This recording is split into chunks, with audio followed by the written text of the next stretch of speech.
À la famille, je suis très heureuse de vous retrouver, vous m'avez beaucoup manqué. Aujourd'hui, dans l'épisode 77, il s'agira de l'utilisation de l'élément R, c'est-à-dire ce qui nous permet de nous connecter, mais surtout de communiquer avec la source de la connaissance et de la sagesse. Alors la famille, il ne faut pas aller chercher très loin. Cette source de la connaissance et de la sagesse se trouve à l'intérieur de chacun d'entre nous, c'est-à-dire situé au niveau du cœur. D'accord? Alors, on l'appellera le chakra du cœur ou le portail du cœur. Et c'est là où se trouve notre soi supérieur, notre divinité, notre âme. Et c'est lui le décideur ou l'architecte de notre vie, de notre expérience terrestre, de notre réalité. Donc c'est pour ça que moi j'aime bien l'appeler le game changer. C'est lui qui change, qui est capable de changer le jeu dans lequel nous évoluons. Alors comment il procède? Il utilise, il consulte en permanence, donc communique en permanence ces deux conseillers principaux, si on peut dire ça, c'est-à-dire la tête, donc ce qu'on appelle l'esprit, et nos émotions, c'est-à-dire notre banque énergétique qui est liée à tous les chakras inférieurs dont on a vu, dont on a parlé depuis le début. Donc, le chakra sacré, là où se trouve notre banque énergétique. Donc, concrètement, ça donne quoi? Ça donne que le game changer, le décideur, donc, qui se trouve dans notre cœur, consulte l'émotion que nous éprouvons dans la journée. Donc, à tel moment, si nous éprouvons par exemple de la peur, donc pour notre âme, notre soi supérieur, ça veut dire que nous sommes confrontés à une menace, d'accord? Donc la peur, le stress, et donc notre vie est menacée. Et donc dans ce cas, elle envoie un message à l'esprit qui est la main agissante, on l'avait vu, de l'âme, pour lui dire, ok, envoie-lui, donc là où se trouve, dans notre cerveau se trouvent des glandes, et donc va demander aux glandes de sécréter l'hormone du stress, qu'on appelle l'adrénaline, d'accord?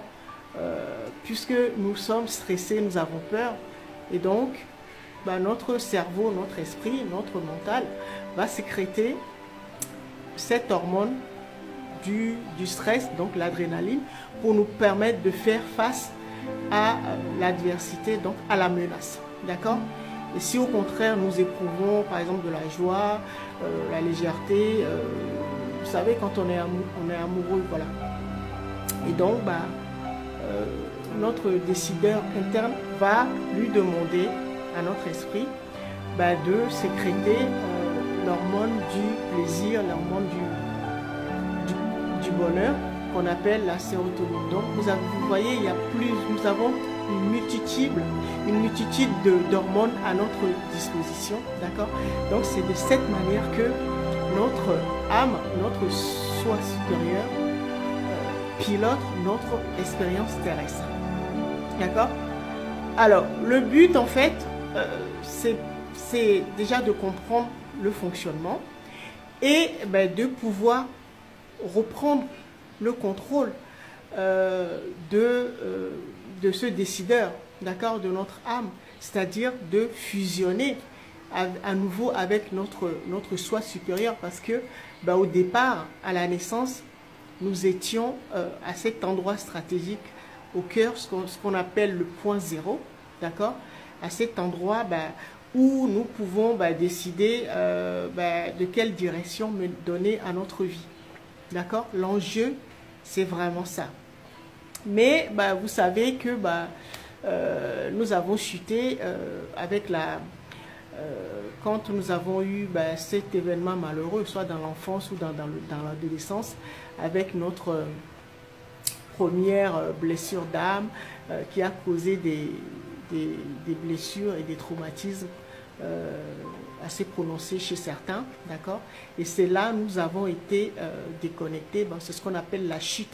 Donc nous avons été éjectés, si on peut dire ça, du cœur de cette place.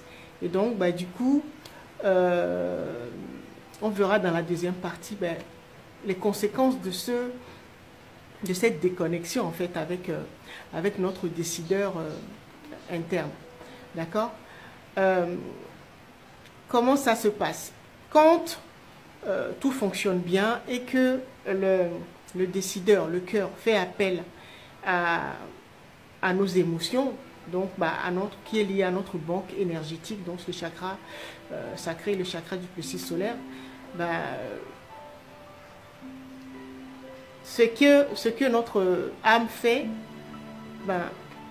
elle réveille ou active ou fait monter ce qu'on appelle la Kundalini, c'est ce qu'on appelle l'énergie vitale, d'accord?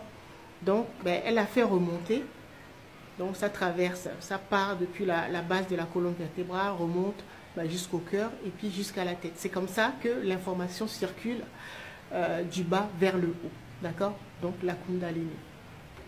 Mais vous savez, on verra dans la deuxième partie comment les forces du bas astral se sont débrouillées pour nous déconnecter de cette énergie vitale, puisque c'est ce qu'elle recherche, c'est ça, et de pouvoir nous la vampiriser et donc de nous plonger dans une réalité, dans une fausse réalité, et où nous sommes confrontés en permanence à l'adversité, au combat. Donc nous sommes dopés à l'adrénaline, c'est-à-dire notre cerveau sécrète en permanence l'adrénaline parce que nous pensons que nous sommes dans un environnement hostile. D'accord? C'est de cette manière que elle se déroule. On verra dans la deuxième partie.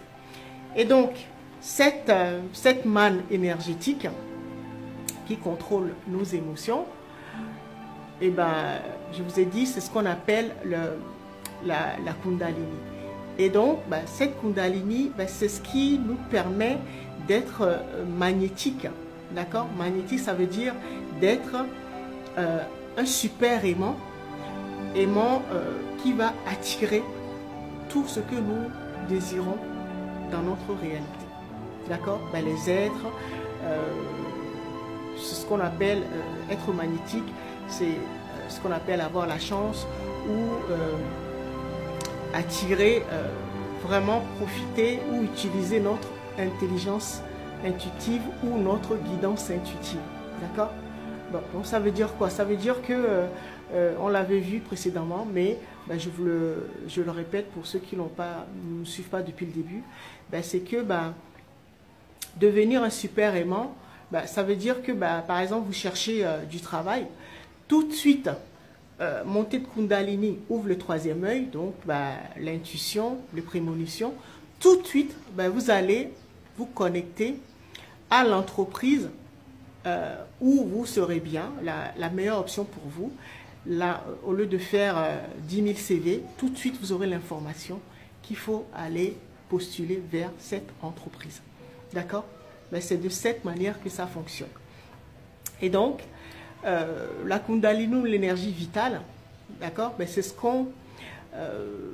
C'est l'équivalent de, vous construisez une maison, vous êtes la maison, votre avatar, tout votre corps, votre réalité. Et donc, la première chose qu'on fait quand on construit une maison, on électrifie. Donc, on se connecte, on prend un contrat auprès du fournisseur énergétique dans notre pays.